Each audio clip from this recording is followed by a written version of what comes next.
Our trip was bipartisan and included the visit to the Dharamsala was wonderful, and we were joined by Chairman Jim Sensenbrenner, who had been on the trip 8 years ago when we went, wait a minute, 08, almost 9 years ago, right?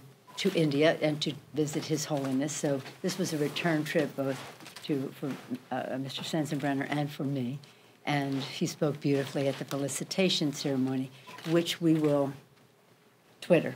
We're going to tweet the live stream ceremony. We'll be on Twitter.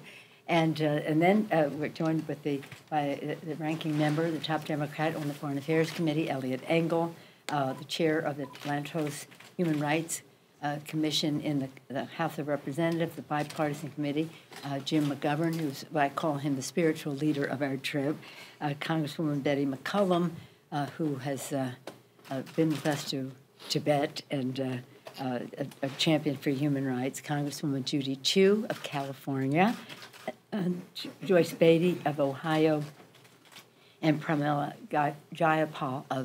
Jayapal of Washington State.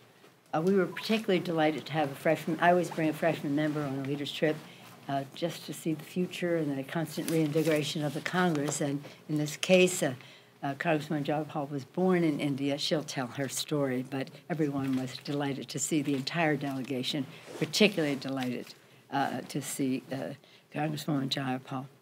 So, as I said last week, we went to Germany, Belgium, India, and Nepal.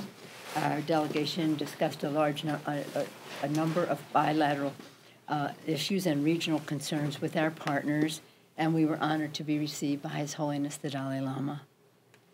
The chief concern of our delegation was the brutal conduct of the Chinese government to erase the language, the culture, and the religion of the Tibetan people, the challenges facing Tibetans in other countries. The situation in Tibet is a challenge to the conscience of the world.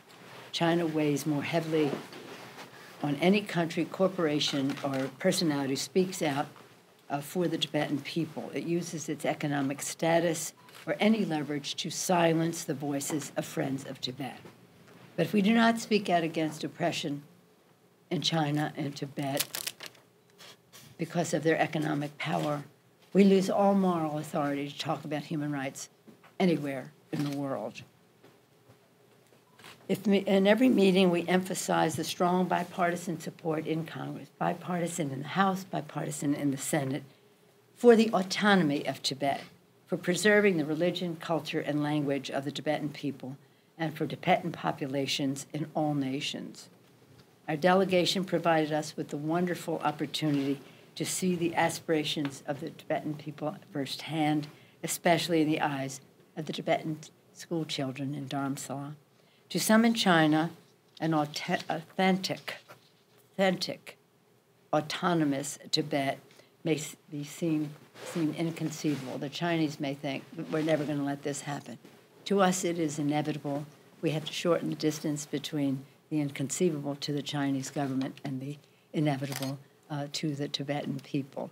So that we, with great pride, were again received by His Holiness, whom we hold in great esteem. With that, I'm pleased to yield to our distinguished ranking member on the Foreign Affairs Committee, Mr. Engel. Thank you, Madam Leader, and I'm especially grateful to you for organizing this trip and taking me along with you. It was really a fascinating, absolutely fascinating trip. We spent 2 days with the Dalai Lama for great periods of time. We were able to visit the vast network of schools, all these beautiful children that were set up in how the Dalai Lama and his people are educating these children.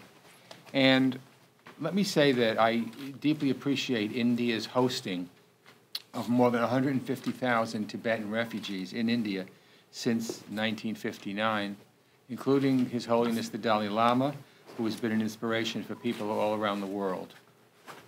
This refugee community, through a central Tibetan authority, has really become a model for democratic self-governance, holding elections and working for the interests of its people, even in the most adverse of circumstances. We also have a situation where Many of these Tibetan people are also in Nepal, and we urged the government of Nepal to give these people certain rights. Unfortunately, many of them are stateless, sort of caught between two borders, and that's not something that we can countenance and accept. The United States does support the One China policy. You know, you hear a lot of talk from the Beijing government about this as an attempt to subvert the One China policy. It isn't, because there's no contradiction between the One China policy and the aspiration of the Tibetan people for genuine autonomy. The Dalai Lama said many times he is pushing for autonomy. That's what he's pushing for right now, nothing more. So Tibetans should be free to practice and preserve their very distinct religious, cultural, and linguistic heritage without fear of persecution. And if you stayed with them as long as we did, you realize that it's distinct, very much distinct from the people running China from Beijing. So there's no contradiction in its strategy. The Chinese government should fulfill its promise to the people of Tibet for genuine autonomy and resume dialogue with the representatives of the Dalai Lama at the earliest opportunity. And also, very, very importantly, the Chinese government should leave discussions of the Dalai Lama's succession, he is 82, to the Dalai Lama and the Tibetan people. They should not impose a house puppet and claim that that person is the successor to the Dalai Lama. It's a religious matter, not a state matter, and it's very clear, I think, that we spoke out and said this. Now, this is another reason, and on the Foreign Affairs Committee, particularly Democrats, we have been very vocal against the President's draconian cuts to the State Department and cuts to USAID. And this is another example of that. This is another reason why having a fully funded State Department and USAID is so important. Support from the American people through the Tibet Fund play an important role in helping Tibetan refugees provide for their health care, education, and economic development in India, Nepal, and Bhutan. The State Department should fill the Special Coordinator for Tibet position in addition to the many senior positions currently vacant. So this isn't a game. This really affects people's lives. So I just want to again say how grateful I am. The fact that the Tibetan people with the Dalai Lama really opened up their homes to us, really opened up their culture to us. We had a rally for the Dalai Lama. There were hundreds of thousands of people there outside. 1,000? To me, it seemed like 100,000. But there were lots of people outside, and we all spoke. And it really was a wonderful thing, and they deeply appreciate the fact that the United States hasn't forgotten them, is with them, and will continue to monitor the situation very, very closely. Now it's my honor to call on my colleague, Rep. Jim McGovern, who's probably worked harder on this issue than anybody in Congress. Thank you, and I want to begin by thanking Leader Pelosi for including me on this trip. You know, in November of 2015, I had the privilege of accompanying her to China, along with Congresswoman Betty McCollum and Joyce Beatty. We were surprised and grateful at the time that the Chinese government allowed us to travel to Tibet because for years access had been routinely denied to members of Congress. I had hoped that was a signal that the Chinese government would reevaluate its policy toward His Holiness and the Dalai Lama and the Tibetan people. But sadly, the situation in Tibet and for Tibetans trying to flee China has worsened. This trip that we just returned from was to make clear to the Chinese government that the issue of Tibet is not going away. We were honored to be received by His Holiness the Dalai Lama, President Lobsang Sanjay, and thousands of Tibetans in Dharamsala. We are grateful to the Indian government and the people of India for being generous hosts to the thousands of Tibetans who have fled China. We believe His Holiness and Tibetans living in exile should be allowed to return home to Tibet and be able to fully practice their religion, celebrate their culture, speak their language, and have genuine autonomous status according to the middle way approach advocated by His Holiness the Dalai Lama. The Chinese government needs to respect the human rights of the Tibetan people and release all Tibetan prisoners of conscience, including the 11th Panchen Lama. We firmly believe the Chinese government does not have the right to name the reincarnated religious leaders of Tibet. That responsibility rests with His Holiness and the Tibetan people. We urged all government leaders we met with to encourage China to restart the China-Tibetan dialogue so that all relevant issues can be discussed and resolved. In Nepal, we asked the Prime Minister, the Foreign Minister, the Parliamentary Speaker, and the President to allow all eligible Tibetans in their country to be registered so they can legally seek employment, establish businesses, and travel freely. The United States should join other governments and form a group of friends that could meet regularly and publicly to discuss issues regarding Tibet. In Germany, we raised this issue with the National Security Advisor, and in Brussels, we discussed coordinated efforts with EU parliamentarians. We call upon Congress to pass the Bipartisan Reciprocal Access to Tibet Act, which requires China to provide U.S. journalists and diplomats and tourists the same right to travel freely to Tibet that Chinese officials and citizens enjoy here in America. We urge President Trump and his administration to make Tibet a priority, appoint a special coordinator for Tibetan issues, and meet with His Holiness the Dalai Lama. In Germany and India, we also met with many top business leaders. We asked them to raise the issue of Tibet and other issues of human rights in China forcefully and often. Business ties and profits are not an excuse to say nothing. To knowingly be silent in the face of what's going on there right now is to be complicit. We were pleased with the concern that so many of our business leaders expressed to us directly. Finally, like everyone up here, I want a positive, constructive relationship with China. I admire and respect the Chinese people, their culture, traditions, and history. China is one of the world's great powers. But the Chinese government needs to overcome its paranoia about His Holiness the Dalai Lama.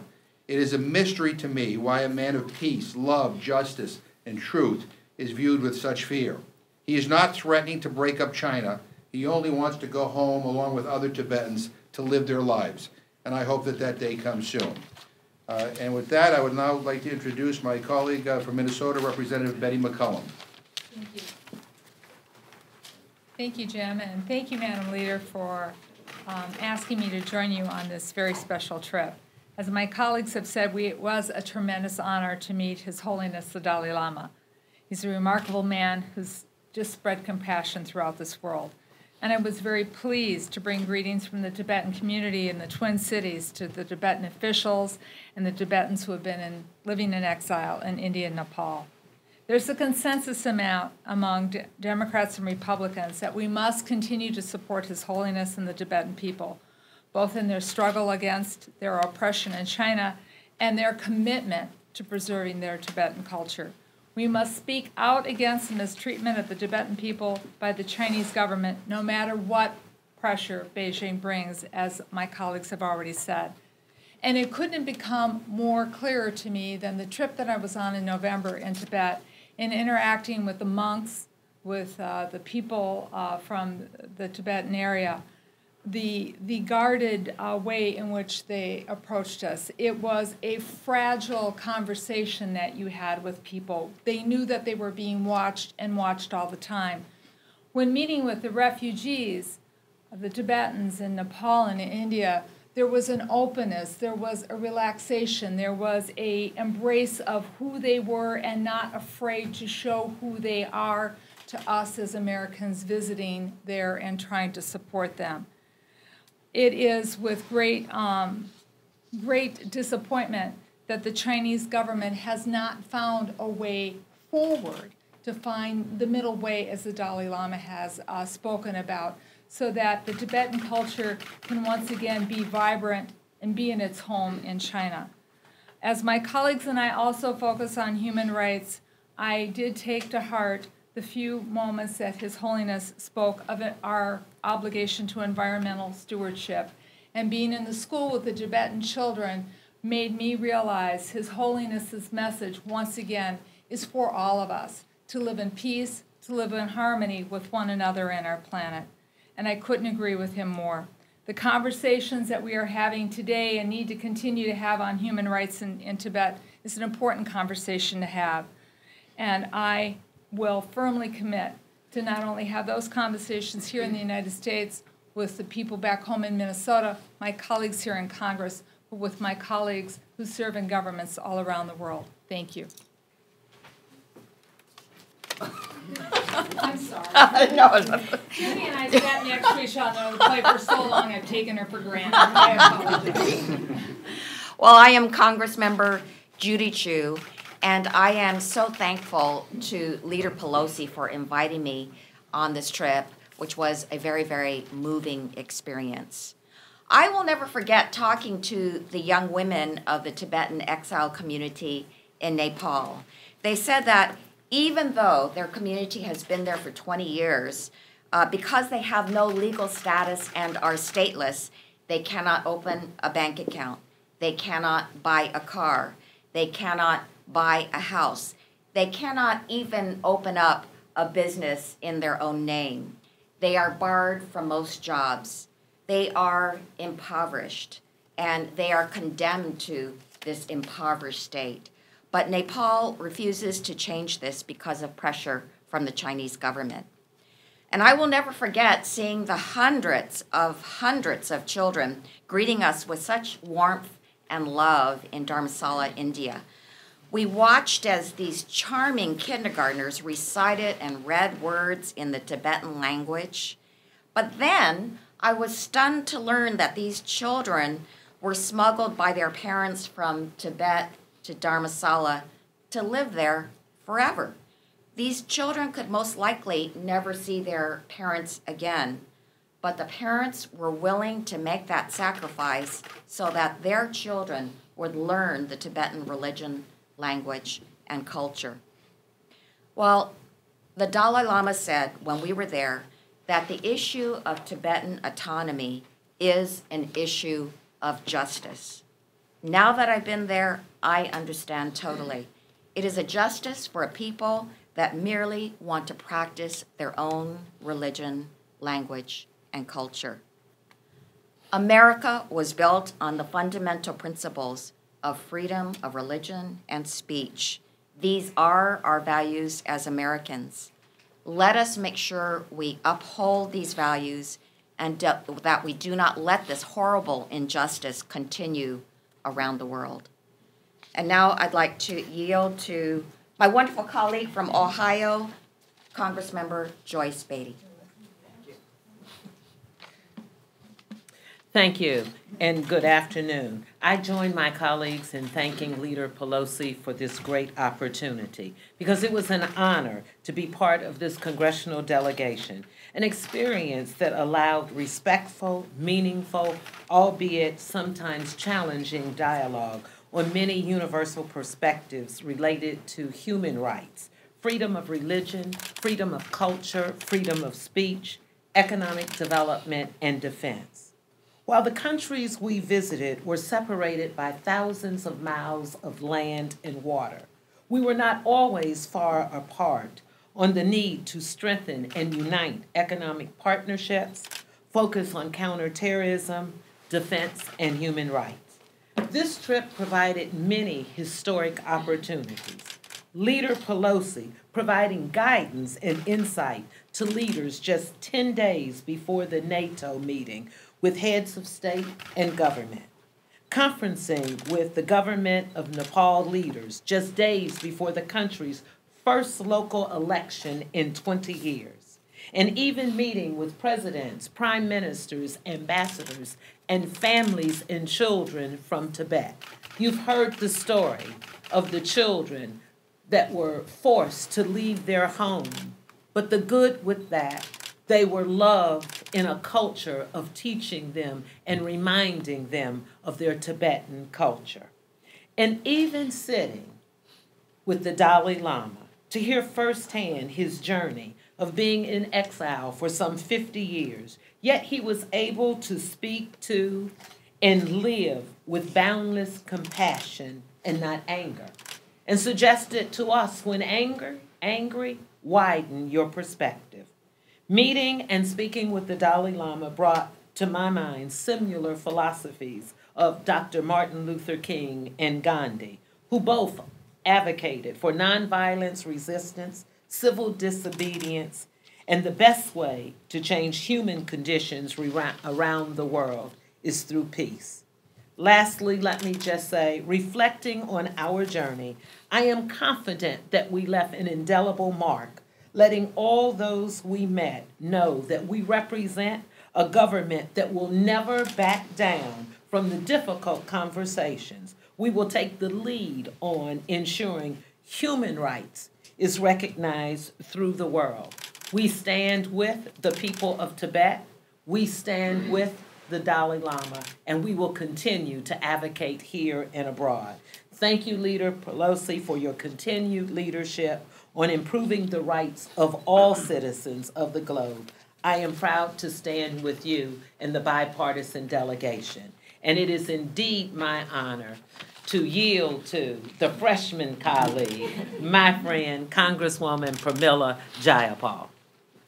Thank you so much, Representative Beatty, and thank you so much, Leader Pelosi, for including me on this very special trip. And it was special for two reasons. Number one, I've spent most of my life fighting for human rights, both in this country and around the world. And number two, I had the opportunity to return to my birth country, a country that I left when I was 16 years old, and now coming back 35 years later as a congresswoman, the first South Asian American woman in the U.S. House of Representatives, was truly a moving experience beyond words. It is of great pride to me that my birth country has welcomed the Tibetan people, has allowed for the government in exile to be set up in Dharamsala, and it was, I think, probably the honor of all honors to meet and be with His Holiness the Dalai Lama, but not only to be with him, but to see the aura of his presence on the Tibetan people and the degree of hope with which people still remain, even those born in India as I was born, but the hope that still remains that the Tibetan people will be able to return to Lhasa, that the Dalai Lama will be able to return, and that ultimately the preservation of their religion, culture, and philosophies will permeate that people, that country, and also our world. What we saw in Nepal was thousands of Tibetan refugees that are not being allowed to be registered, thousands of Tibetan refugees, therefore, that don't have the ability to get jobs, that don't have the ability to pay for their lives and raise their children, and really because of pressure from the Chinese government. And so we did raise in every single meeting in Nepal the need to be able to register those refugees and be able to continue to stand for human rights of the Tibetan people.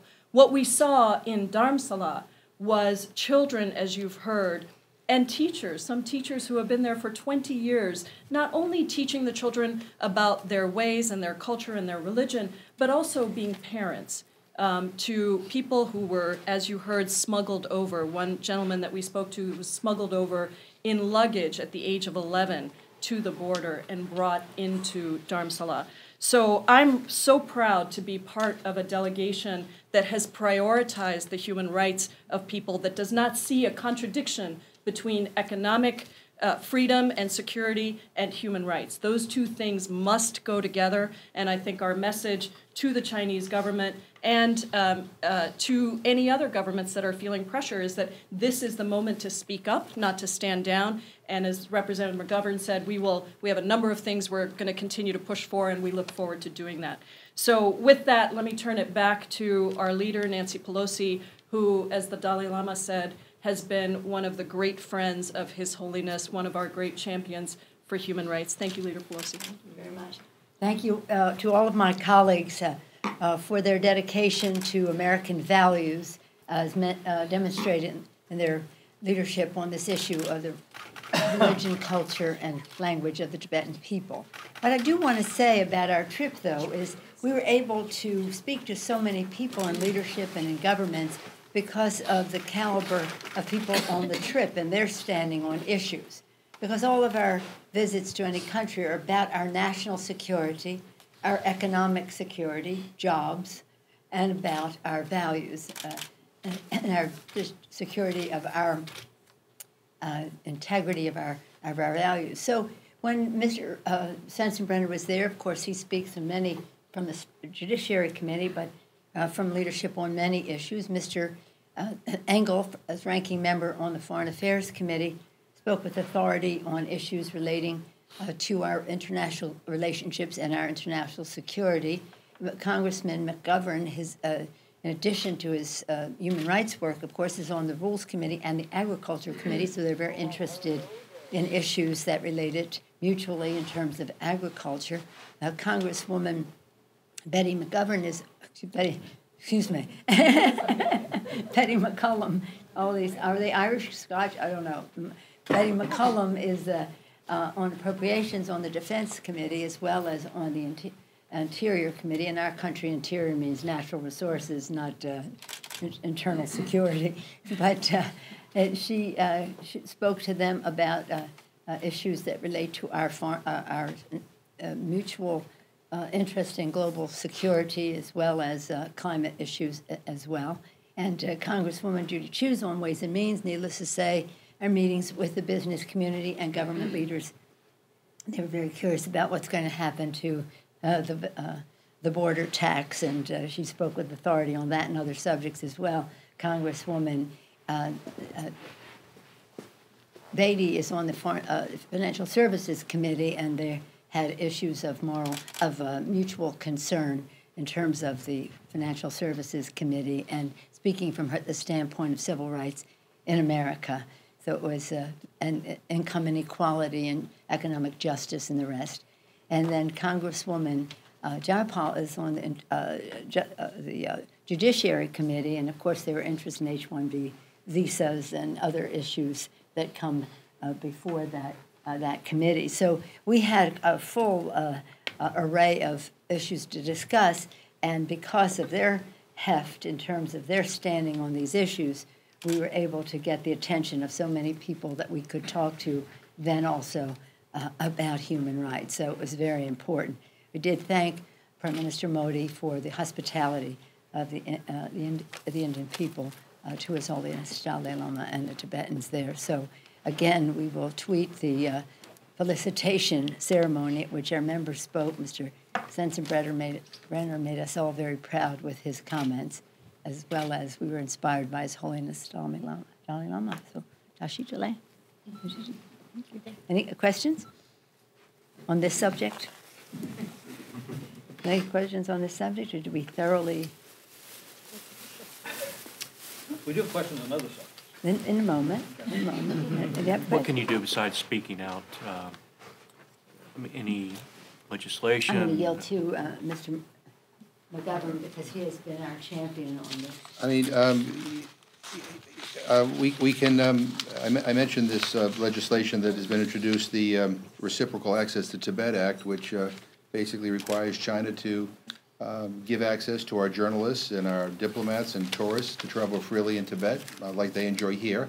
And if they don't, then we can impose that same sanction on them. You know, one of the challenges on the issue of Tibet is that for years, Democrats and Republicans have kind of talked the talk, but we haven't walked the walk. And there needs to be a consequence to this, to the brutality that the Tibetan people face in China. And this is, you know, a modest but I think appropriate action for Congress to take up. I think it would send a signal to China that we're really serious about human rights in Tibet, and hopefully it will give China pause to maybe reevaluate what they're doing. Again, as we all have learned, there is nothing threatening to China about His Holiness the Dalai Lama, or his desire to return home, or the desire for the Tibetans to return home. This is a man of peace and love. He's not talking about breaking China up, but he's just talking about allowing his people to go home, and we support him in that effort. But passing this legislation, I think, is one thing we can do here in Congress. One of the other issues when we were in Tibet was that we would like to have a consulate in Tibet.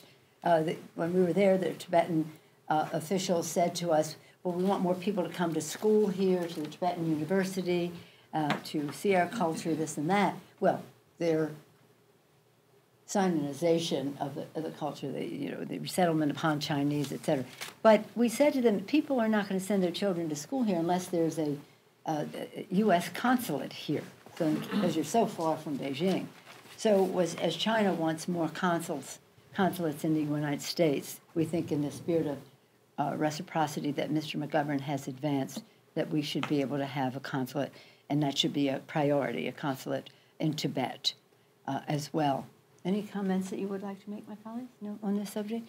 Well, the thing is it's really important to know we have been on a path we said we were going to do certain things, welcome the Dalai Lama here. We're very proud that the speaker had a luncheon for him last year, which was very gracious and lovely of him to do, bipartisan, bicameral luncheon. We said we would go to Tibet. We went to Tibet, saw for ourselves what was happening there so tragically. We said we would visit His Holiness in Dharamsala. So we have been, I think we've done 8 for 8, or no, 7 for 8. We have to try to get the legislation. But as has been said, it's bipartisan and bicameral, the support for Tibet. And this is about our values, who we are. But again, all of our travels outside start first with the protection of the American people, the growth of our economy, as well as the sharing of our values or commitment to our values. Any comment, please? Yeah, I'd like to just say a few words about the regime in Beijing. What happened in the 1950s when the Dalai Lama fled, they claimed that he was trying to overthrow the government, which is preposterous. And even if it wasn't preposterous then, it's certainly preposterous now, and the Dalai Lama has very clearly said that all he wants is autonomy for the people of Tibet. That should be a no-brainer. And I think that when we sit down with the Chinese officials at the highest levels, from the president on down, we ought to make it clear that Tibet is a priority, and it's certainly on our list of things that we're looking out for. There's no reason for the Tibetan culture to be destroyed. There's no reason, as I and my colleagues have mentioned, for literally hundreds and hundreds, perhaps thousands of children to be smuggled in away from their parents. All the people of Tibet are looking for is autonomy, and that poses no threat to the stability of the Beijing regime. And so again, I think in the United States, we have high-level meetings. We ought to make that known and ought to make it a priority. And what I saw with my eyes only reaffirmed all the things I've read all these many years. Thank you very much. Yeah, I'll just repeat the point. The Chinese government, including when we did meet with the president of China when he was here last time, well, not last time, we weren't at Mar-a-Lago, but when he was here at the Capitol last time, he said, Senator Feinstein and I made the point, she's been a real champion on this issue about what's happening in Tibet. He said, well, go see for yourself.